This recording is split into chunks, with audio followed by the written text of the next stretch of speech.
this is not a black-white conversation anymore. This is about an internationally competitive region. We're all tied together, and to compete with each other makes no sense. But we have to compete with a lot of other countries, and this is where we have to work together.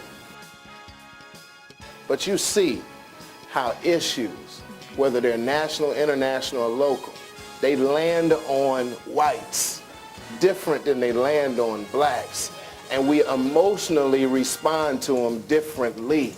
For Jeremiah Wright to even be compared to the Grand Dragon. No, that wasn't what I was doing. Well, listen, let me finish, because it's not at you. It's not at you. No, but I was responding. That's not what I was doing. It's just so far beyond anything that any African American who is a church-going person who grew up and watched this, they could even evidence, because they see him as a person who's totally not like that. We're the most diverse county in the state of Michigan, if not in the Midwest. If you locate your company here, we look like the rest of the world. And it's time that we start using our diversity as a selling point. Well, let me show you race relations. How many people don't like Osama bin Laden? Black, white, Arab, we all together on that. But you wouldn't give him a platform. Oh my God! You what now?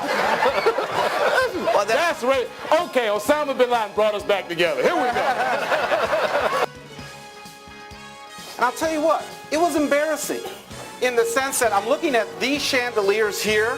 If you go into any of the rooms of Cobo Hall, those chandeliers look like they're from the 1950s. They look like my mom put them up over there.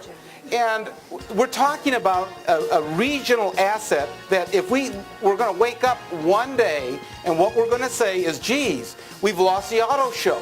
It's gone to LA, it's gone to Chicago, and then suddenly we say, well, what happened? How do we get it back? What we lack many times in this region is a sense of urgency. We think that things are just going to get done. And yet, in the final analysis, the plan Bob comes up with says Wayne gets a vote, Macomb gets a vote, I get a vote, the governor gets a vote, and the city gets 3. Wait a minute. You know, that is not the kind of authority that I want to put my county into. We've got 50 issues like that. Well, we can negotiate all day, but I'll tell you right now, we're not going to sign on to a bad deal.